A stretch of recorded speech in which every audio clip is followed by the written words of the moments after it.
Wow, এতগুলো phone! তো তোমরা কি বুঝতে পারছো তোমাদেরকে আমি কেন ওই ফোনগুলো দেখাচ্ছি?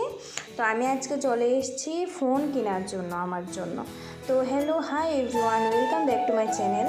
তো চলো তোমাদের সাথে আজকে একটা অন্যরকম ব্লগ শেয়ার করছি। আমি আজকে একটা নতুন ফোন কিনবো, তাই ভাবলাম তোমাদের সাথে কেননা ব্লগটা শেয়ার করি।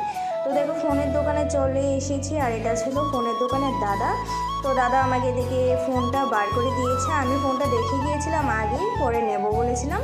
তো এখন দাদা সব কিছু রেডি করে রেখেছিল। তো এখন দাদা বলছে যে আমি আনবক্সিং করতে। তো আমি দাদাকে বলেছিলাম যে না, তুমি আনবক্সিংটা করো। তো দাদা বললো যে না, তুমি করো। তো দাদা আমাকে দেখিয়ে দিয়েছিল কীভাবে করতে হয়, তো আমিই করছিলাম।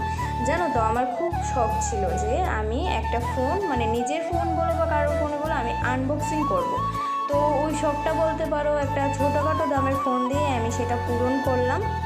তো যাই হোক, যেটাই হোক, ফোন ছোট হোক বা দাম বেশি দাম হোক কম দাম হোক, আনবক্সিং তো আনবক্সিং আমার কাছে। তো আমি ফাইনালি আনবক্সিং করলাম। তারপর দাদাকে বললাম যে সব কিছু সেট আপ করে দিতে। তো দাদা এদিকে আমাকে সব কিছু সেট আপ করে দিচ্ছিলো। আর এই দেখো, এটা ছিল ফোনের ব্যাক কাভারটা। তো এটা আমি ফোনের সাথেই পেয়েছিলাম। ব্যাক কাভারটা খুব সুন্দর ছিল। তোমাদের কাদের কাদের পছন্দ হয়েছে জানিও তো। আমার তো খুব ভালো লেগেছে, ভাবতেই পারিনি এত ভালো ব্যাক কাভার আমি পাবো। তো তারপর কি, দাদাকে পেমেন্ট এদিকে আমি করে ফেলেছিলাম। তো দাদা এদিকে সবগুলো ঢুকিয়ে এখন ব্যাগে ঢুকিয়ে দিল। আর এই ছিল দেখো একটা হেডফোন, ওইটা আমাকে গিফট হিসেবে দিয়েছিল ফোনের সাথে।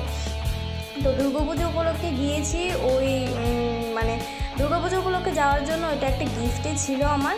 তো তারপর দেখো, এদিকে আমি ব্যাগ নিয়ে বেরিয়ে পড়েছি। আর এটা ছিল দাদার দোকানের লোকেশান, তেলিয়ামুড়া, অম্পি চৌমনি। যারা যারা ভিজিট করতে চাও তারা ভিজিট করে নিও, খুব ভালো। তো তারপর দেখো বেরিয়ে পড়েছি। তারপর বোন বলছিল যে টিফিন নেওয়ার জন্য। তো রাত তখন প্রায় 7টার উপর বেজে গিয়েছিল। তো ভাবলাম যে বেশি কিছু নেব না, নর্মাল টিফিন নিয়ে নেব। তো তারপর দিকে টিফিন বলে আমরা দাঁড়িয়েছিলাম।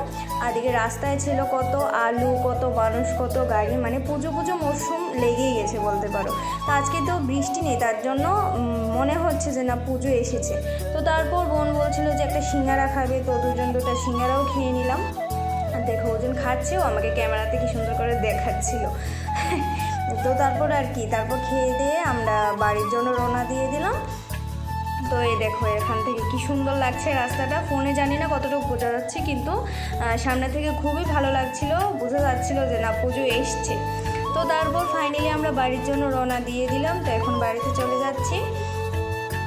তো জানিও তো তোমাদের ফোনটা কীরকম লেগেছে। এই ছিল ফোনটা, বাড়িতেও চলে এসেছি। যাই হোক, তো চলো আজকে ভিডিওটা এখানেই শেষ করছি। ভালো লাগলে লাইক, কমেন্ট, শেয়ার করে দিও। Good night.